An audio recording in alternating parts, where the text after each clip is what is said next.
आप देख रहे हैं प्राइम टीवी, सच साहस सरोकार। नमस्कार, मैं हूं मयूरी श्रीवास्तव। आप देख रहे हैं प्राइम टीवी। रुक करते हैं खबरों की ओर। उत्तर प्रदेश के मुख्यमंत्री योगी आदित्यनाथ आज ब्रजवासियों को विकास योजनाओं का तोहफा देंगे। जहां सीएम जिले में अपने 2 दिवसीय दौरे के दौरान 121 करोड़ रुपए की 41 परियोजनाओं का लोकार्पण करेंगे।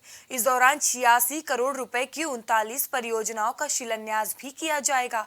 सेठ बीएन पोद्दार इंटर कॉलेज में जनसभा को संबोधित करने के साथ ही ब्रज तीर्थ विकास परिषद के विकास भवन का लोकार्पण कर परिषद की योजनाओं पर भी अपनी मुहर लगाएंगे।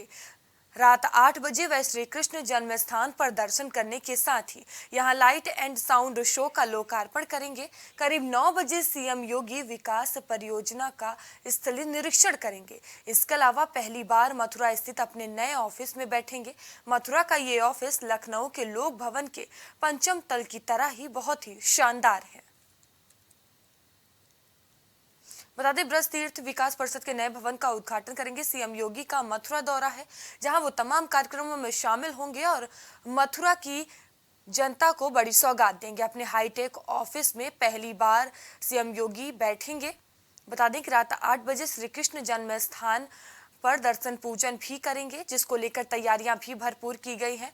साथ ही यहां लाइट एंड साउंड शो का लोकार्पण करेंगे।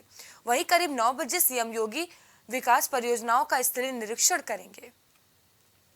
बता दें कि सीएम योगी आदित्यनाथ लगातार दौरा कर रहे हैं। वहीं आज सीएम योगी का मथुरा दौरा है, जहां वो अपने हाईटेक ऑफिस में पहली बार बैठेंगे और तमाम कार्यक्रमों में शिरकत करेंगे।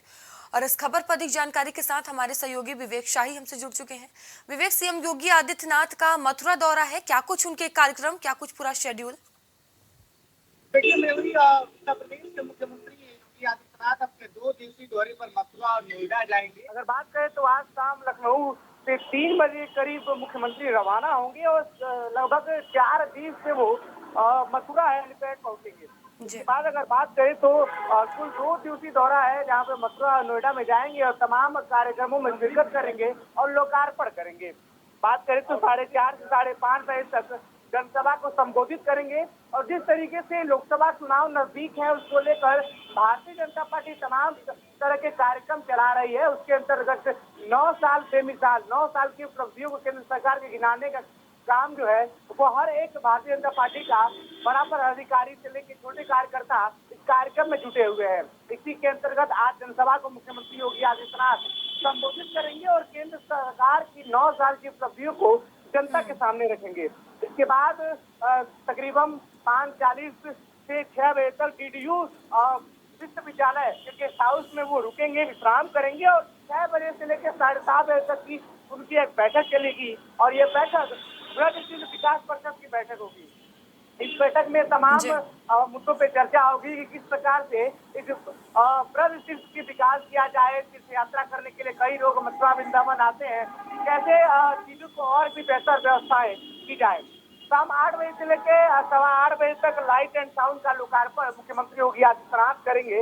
इसके बाद रात 9:15 से 10:15 बजे तक जो परियोजना है उनका स्थलीय निरीक्षण करेंगे। क्या क्या परियोजनाएं हैं और स्थलीय निरीक्षण करने के बाद तमाम दिशा निर्देश दे सकते हैं, कितना काम पूरा हुआ है, कितना काम बाकी है, मुख्यमंत्री योगी आदित्यनाथ खुद निरीक्षण करके ये देखेंगे। इसके बाद अगर बात करें तो 25 जून सुबह को सुबह 7:15 यानी 7:15 बजे बांके बिहारी मंदिर में पूजा पाठ करेंगे, दर्शन करेंगे। इसके बाद मुख्यमंत्री 8:30 से लेकर 9:30 बजे तक सभी जो संत हैं ब्रज क्षेत्र के उनके साथ जलपान करेंगे और विचार विमर्श करेंगे।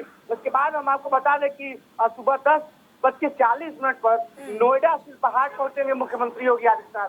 मैं आपको बता दूं कि उत्तर प्रदेश की राजनीति में हमेशा से कवायद रहती थी कि अगर कोई भी मुख्यमंत्री अपने कार्यकाल के दौरान नोएडा जाता था तो दोबारा मुख्यमंत्री नहीं बन पाता था।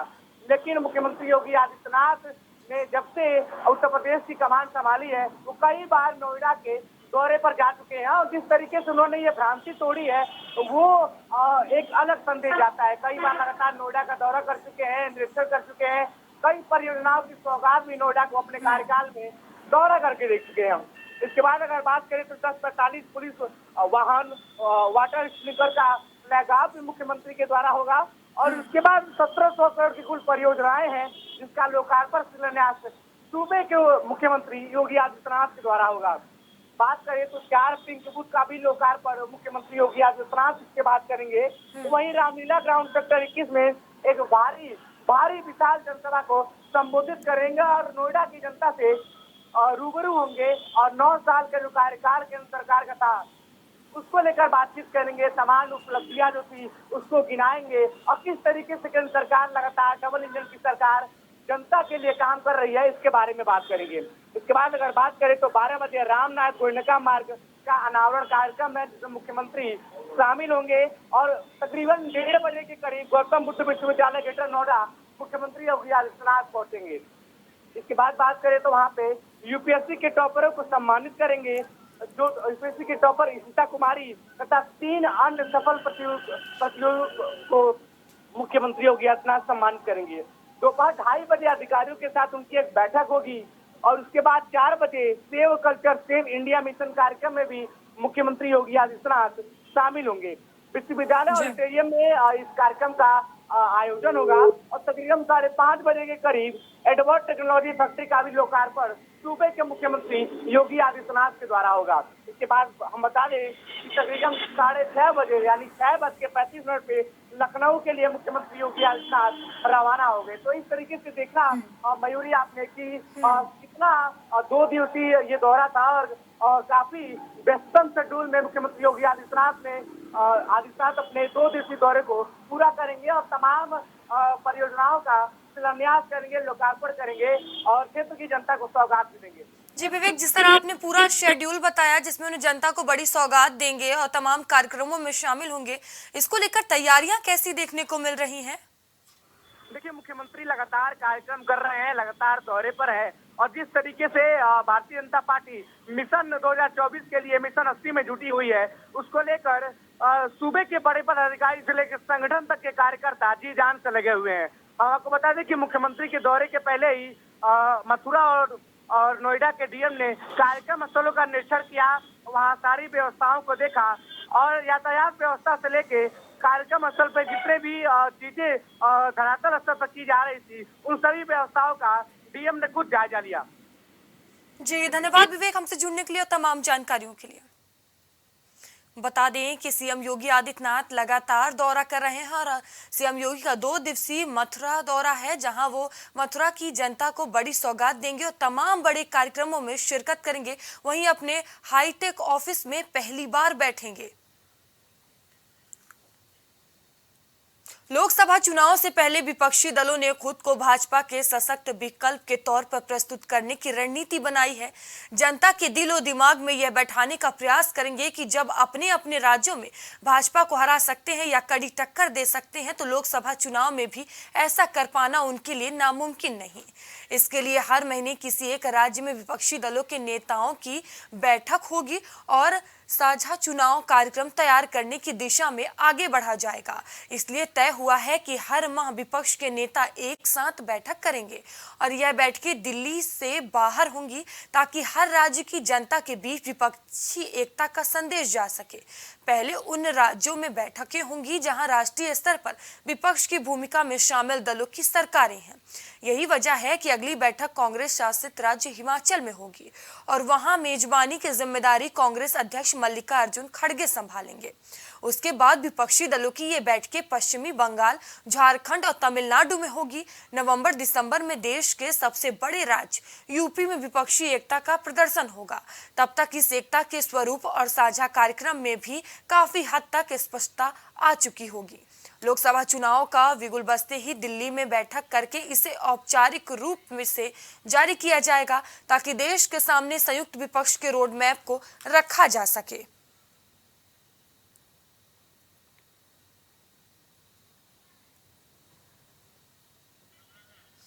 बता दें लोकसभा चुनाव से पहले विपक्षी दलों ने खुद को भाजपा के लिए सशक्त बनाते हुए नजर आ रहे हैं। बता दें कल बड़ी बैठक पटना में हुई जिसमें 15 दल शामिल हुए जिसमें तमाम विषयों पर चर्चा हुई और इस खबर पर हमारे संवाददाता विवांशु हमसे जुड़ चुके हैं। विवांशु, अब हर महीने शक्ति प्रदर्शन दिखाएगा विपक्ष, क्या कुछ रणनीति बनाई गई है इसको लेकर? मयूरी, आपको बता दें कि कल बिहार की राजधानी पटना के अंदर में विपक्षी दलों की एक सर्वदलीय बैठक हुई, जिसमें 15 विपक्षी दल एक कमरे में बैठकर और 2024 के चुनाव की तैयारियों में कंधे से कंधा मिलाकर रणनीति बनाते हुए नजर आए। उसके ठीक बाद आपको बताया कि लगभग 2.5 से 3 घंटे बैठक चली और बैठक में तमाम मुद्दों को लेकर चर्चा की गई। साथ ही 2024 में कैसे एनडीए यानी कि भारतीय जनता पार्टी की अगुवाई वाली एनडीए की सरकार को कैसे रोका जाएगा, इसको लेकर विपक्ष ने चर्चा किया आपस में। साथ ही आपको बता दें कि देश के तमाम मुद्दों पर भी कहीं ना कहीं कल की बैठक में चर्चा की गई, जिसमें मणिपुर की हिंसा हो या दिल्ली के अध्यादेश हो। दिल्ली के अध्यादेश के मामले में अगर देखें तो कांग्रेस अपना अभी जो तेवर है वो दिखा नहीं पाई है। बाकी 14 दलों की तरफ से अरविंद केजरीवाल को समर्थन मिला। और वही अगर बात की जाए तो पिछले 9 सालों में तमाम कार्य किए गए हैं, उसमें कहीं ना कहीं देखें तो भारतीय जनता पार्टी एक तरफ जहां उसको अपने घर घर जाकर कार्यकर्ताओं के साथ आम जनता के उसे उपलब्धियों के तौर पे गिना रही है, तो वहीं 9 साल के कार्यों को विपक्ष कहीं ना कहीं विफलता की निशानी के तौर पर इस पर चर्चा करते हुए नजर आ रहा है। आपको बता दें कि कल की बैठक में आपने देखा कि 6 राज्यों के मुख्यमंत्री और लगभग 30 से अधिक नेताओं ने शिरकत किया 15 दलों के। उसके ठीक बाद अगर बात की जाए तो प्रेस कॉन्फ्रेंस की गई, जिसमें एकता की एक मिसाल भी पेश की गई कि आगे के जो भी चुनाव होंगे उसमें हम एक साथ मिलकर लड़ेंगे।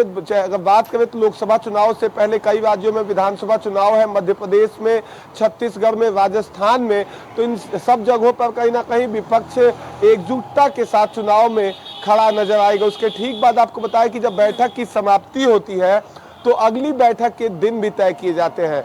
आपको बता दें कि मल्लिकार्जुन खड़गे जो कि कांग्रेस के राष्ट्रीय अध्यक्ष हैं, उनकी तरफ से प्रस्ताव दिया जाता है कि अगली बैठक उनकी अगुवाई में होगी और शिमला में होगी और आने वाले दिनों में तिथियों का ऐलान भी कर दिया जाएगा। साथ ही आपको बता दें कि एमके स्टालिन जो कि तमिलनाडु के मुख्यमंत्री हैं, उन्होंने भी बैठक की सहमति जताई कि तमिलनाडु के अंदर भी बैठक हो। वहीं कोलकाता की मुख्यमंत्री ममता बनर्जी ने भी इस बात पर सहमति बताई। वहीं झारखंड मुक्ति मोर्चा के राष्ट्रीय अध्यक्ष हेमंत सोरेन और झारखंड के मुख्यमंत्री ने भी बैठक का आयोजन झारखंड में करने को लेकर अपनी इच्छा जाहिर की।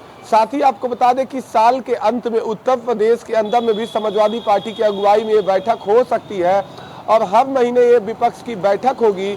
और देखने वाली बात ये होगी कि जिन 15 दल के नेता कहीं ना कहीं कल एक साथ बैठे थे, वो कब तक बैठेंगे और इसमें क्या अन्य दल के लोग भी और आकर शामिल होंगे, वो तो वक्त बताएगा मयूरी।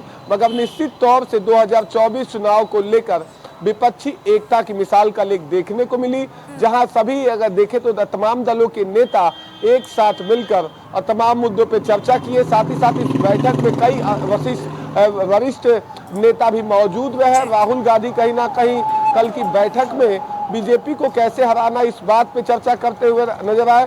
साथ ही हर पार्टियों के नेता का संबोधन का मौका दिया गया। जी विवांशु, ये जो हर महीने विपक्ष के नेता बैठकें करेंगे, यह बैठकें दिल्ली से बाहर होंगी, ये फैसला लिया गया है, इसका क्या मकसद है? जी बिल्कुल, इससे साफ देखा जाए तो अगर देखें तो अगली बैठक हिमाचल में होनी है। हिमाचल के अंदर में कहीं ना कहीं कांग्रेस की सरकार है, तो कांग्रेस पार्टी वहां पे भी अपनी जनाधार को, वहां की जनता को विपक्ष की ताकत दिखाने का शक्ति प्रदर्शन का एक नजारा दिखाना चाहती है। साथ ही साथ तमिलनाडु के अंदर में एमके स्टालिन की सरकार है, वहां पे एडीएमके की सरकार है, तो एमके स्टालिन भी चाहते हैं कि वो भी एक बार विपक्ष की अगुवाई करे और बैठक का कहीं ना कहीं आयोजन उनके द्वारा किया जाए। साथ ही बंगाल की मुख्यमंत्री और टीएमसी की राष्ट्रीय अध्यक्ष ममता बनर्जी कहीं ना कहीं इस बात को कह चुकी है कि बैठक आयोजन वो बंगाल में कराना चाहती है। साथ ही साथ बात करें तो झारखंड के मुख्यमंत्री हेमंत सोरेन भी इस बात की इच्छा जाहिर किया उन्होंने कि अगली जो भी बैठक हो वो झारखंड में भी हो, जिससे झारखंड की जो आम जनता है वो इस विपक्ष का नुमाइश देख सके। साथ ही आपको बता दें कि साल के अंत में कहीं ना कहीं उत्तर प्रदेश जो कि देश का सबसे बड़ा सूबा है, सबसे ज्यादा सीट यहाँ से 80 सीटें आती हैं लोकसभा की, तो यहाँ पे भी माना जा रहा है कि समाजवादी पार्टी अगुवाई करेगी। इससे साफ अगर देखा जाए तो विपक्ष अलग अलग राज्यों में जाकर अपनी बैठकों के माध्यम से आम जनता के बीच जो वोटर्स है उनके बीच एक लहर पैदा करने की प्रयास कर रहा है। देखने वाली बात यह होगी कि विपक्ष के इन तमाम चर्चों के बाद जो मंसूबे लेकर और 2024 चुनाव को निकले हैं, 11.5 महीने का वक्त है और कहीं ना कहीं इन तमाम बैठकों का असर चुनावी नतीजों पर देखना होगा। विवांशु, जिस तरह कहीं ना कहीं विपक्षी एकता देखने को मिल रही है, तो क्या लगता है आगामी चुनाव में भारतीय जनता पार्टी को नफा नुकसान हो सकता है? जी बिल्कुल, अगर बात की जाए तो कांग्रेस पार्टी हिमाचल में, कर्नाटका में ऐतिहासिक जीत हासिल की, जिसके बाद से ही कहीं ना कहीं उनके कार्यकर्ता पदाधिकारियों का जोश और उत्साह बढ़ा हुआ है। अगर बात करें कर्नाटक चुनाव के अंदर में, कांग्रेस अपने सॉफ्ट हिंदुत्व के तहत बजरंग बली हनुमान को चुनाव में कहीं ना कहीं लाया, कांग्रेस पार्टी के नेता लाए थे, और साथ ही साथ जब चुनाव जीते तो उनके तमाम कार्यकर्ता बजरंग बली के रूप में जश्न मनाते हुए आए थे।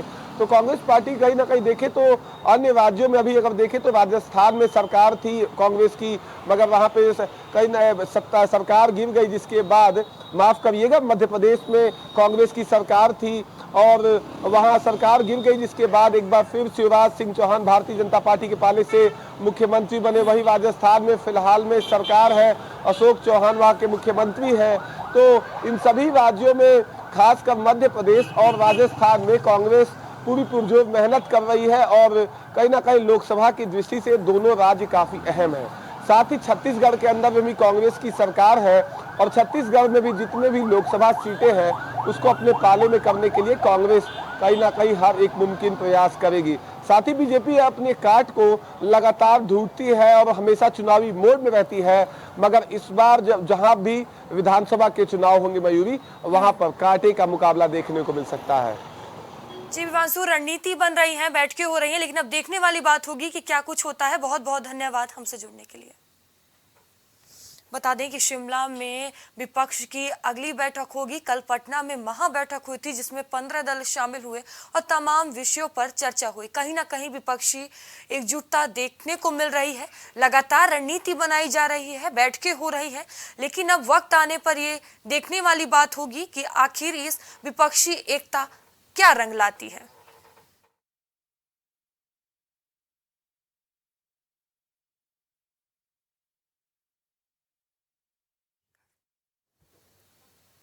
उत्तर प्रदेश के मैनपुरी से दिल को दहला देने वाली खबर सामने आई है, जहां घर में सो रहे 5 लोगों की बेरहमी से हत्या करने का मामला सामने आया है।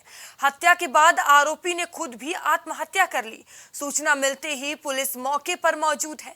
जानकारी के अनुसार मैनपुरी के किशनी थाना इलाके का गांव गोकुलपुरा अरसारा में शनिवार की सुबह एक परिवार में 5 लोगों के सामूहिक हत्याकांड से इलाका दहल गया। वहीं इस हत्याकांड के बाद क्षेत्र में सनसनी फैल गई है। बता दें, एक शख्स ने परिवार के 5 लोगों को धारदार हथियार से वार कर मौत के घाट उतार दिया और खुद भी गोली मारकर खुदकुशी कर ली।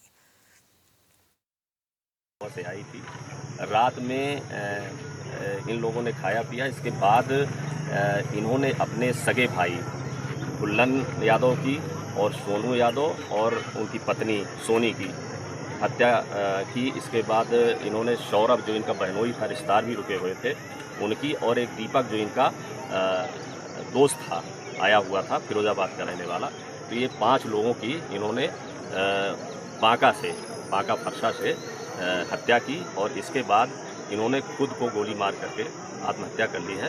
तो इस तरह से ये 5 लोगों की हत्या किया है। इसके कारणों के बारे में अभी और जानकारी की जा रही है। ये अपनी पत्नी को भी वार किया था, जो डॉली नाम है, उसके हाथ में चोट लगी है, उसको अस्पताल भेजा गया है। और सुषमा है, ये मामी है, इनको भी चोट लगी है, इनको भी अस्पताल भेजा गया है। तो अभी बाकी डिटेल जानकारी और की जा रही है कि किन कारणों से इन्होंने ये घटना की। सर बता रहे हैं, लोग बता रहे हैं कि काफ़ी पहले से प्लानिंग कर रहा था ऐसे हादसे से।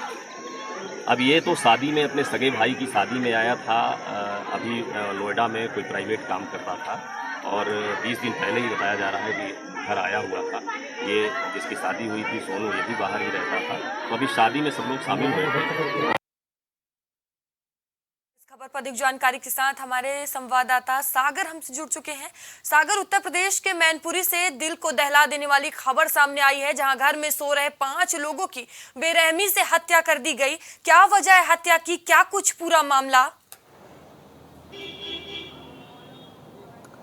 जी बिल्कुल मयूरी, आपको बता दूं कि मैनपुरी की किसनी गांव का पूरा मामला है। यहाँ पर एक शादी होती है, हाल ही में शुक्रवार को शादी हुई। उसके बाद से जो शादी का घर था वो खुशियों में था, खुशियों में पूरी तरह से मशगूल था, लेकिन वो खुशियाँ कुछ ही चंद घंटों की थी। उसके बाद ये मातम में बदल गया। जो अपने छोटे भाई की उसने अपनी एक व्यक्ति है जिसका नाम शिवहरी है, वो नोएडा में कंप्यूटर संचालक का काम करता था, अपने घर हाल ही में आया हुआ था और उसने अपने छोटे भाई और छोटी भाई की जो पत्नी है उसकी हत्या करने के साथ साथ 5 लोगों की हत्या कर दी। उसके बाद घर में चीख पुकार मची तो उसे पकड़ने लोग दौड़े तो वो घर के पीछे जाकर उसने खुद को गोली से उड़ा दी। आपको बता दूं कि मयूरी, मैनपुरी में पिछले एक हफ्ता में तकरीबन 7 से 8 हत्याएं हो चुकी हैं और फिलहाल लगभग इस पूरे मामले को लेकर पुलिस प्रशासन पूरी तरह से अलर्ट है, क्योंकि कहीं ना कहीं देखिए, जो मारने वाला था, जो हादसा करने वाला व्यक्ति था, वो उसने खुद ही अपनी जान दे दी। तो कहीं ना इसके पीछे वजह पुलिस तलाश रही कि क्या वजह रही जो अपने छोटे भाई को और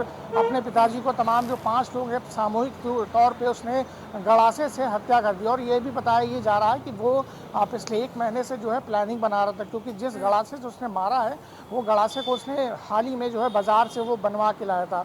फिलहाल इस बात पर पुलिस पुष्टि नहीं करती है। पुलिस ये जानने की कोशिश कर रही है कि जो सामूहिक तौर पे हत्याकांड हुआ है उसकी वजह क्या है। फिलहाल जो मृतक जो हत्यारा है वो मृतक हो चुका है, लेकिन पुलिस के लिए एक बहुत बड़ी कड़ी बनी है, बहुत बड़ा एक पहलू बना है कि किस तरह से हत्याकांड को अंजाम दिया, उसके बाद ये हत्याकांड क्यों हुआ और किस लिए हुआ, ये भी सबसे बड़ा एक सवाल पैदा करता है। जी सागर, और जो परिजन होंगे, अगल बगल के लोग होंगे, उनका क्या कुछ कहना है इस मामले को लेकर? जी जाहिर सी बात है, परिजन थे और जो अगल बगल के लोग थे वो तो शादी की खुशियों में पूरी तरह से मशगूल थी, जैसा कि मैंने आपको बताया। उसके बाद तकरीबन रात के 3 बजे की घटना है, जब सब लोग छत पे सो रहे थे और छत पे सोने के दौरान ये अचानक से जाता शिवहरी, वहाँ पर जो है बांके और गड़ासे से जो है पूरी तरह से सभी को, 500 लोगों को मौत के घाट उतार देता है। उसके बाद जब चीख पुकार मचती है तो वहाँ से वो दौड़ता है, दौड़ने के बाद कुछ ही दूरी पर अपने घर के पीछे खुद को गोली मार देता है। फिलहाल परिजनों का और जो बाकी जो परिजन हैं और जो आस पड़ोस के लोग हैं वो खुद पूरी तरह से सदमे में कि ये घटना क्यों हुई और अपने छोटे भाई को ही मारने की ज़रूरत क्या आन पड़ी और इसके पीछे क्या वजह है। फिलहाल ये बहुत बड़ा एक सवाल बना हुआ है पुलिस के लिए भी और जो परिजन हैं और आस पड़ोस के लोगों के लिए भी एक बहुत बड़ी चुनौती बनी है कि ये किस तरह से इस घटना को उसने अंजाम दिया, उसके बाद खुद को मौत के घाट उतार लिया। जी मेरी सागर, इस मामले में पुलिस का अभी तक क्या कुछ कहना है?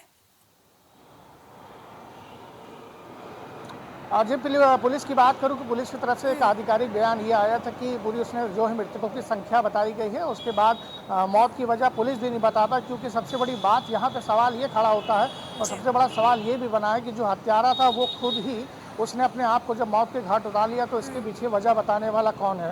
फिलहाल पुलिस जो है हर पहलू से जांच कर रही है, हर एक एंगल से जांच कर रही है और अब देखने वाली बात है कि किस तरह से जांच अब आगे बढ़ती है और जांच में क्या कुछ सामने निकल कर आता है। ये भी एक बहुत बड़ा सवाल पैदा होता है। बहुत बड़ी घटना है, क्योंकि सामूहिक तौर पे 5 लोगों को और अपने घर के ही लोगों को, अपने रिश्तेदारों को, अपने घर के लोगों को इस तरह से मार डालना, इस तरह से नृशंस तरीके से हत्या करना, एक बहुत बड़ा सवाल यहाँ भी पैदा होता है। लेकिन हाँ, पुलिस ने अभी तक फिलहाल कोई आधिकारिक बयान नहीं दिया। जिन लोगों की मौत हुई है उनको पुलिस ने उनके शव को कब्जे में लेकर पोस्टमार्टम हाउस भेज दिया। जी धन्यवाद सागर, हमसे जुड़ने के लिए तमाम जानकारियों के लिए।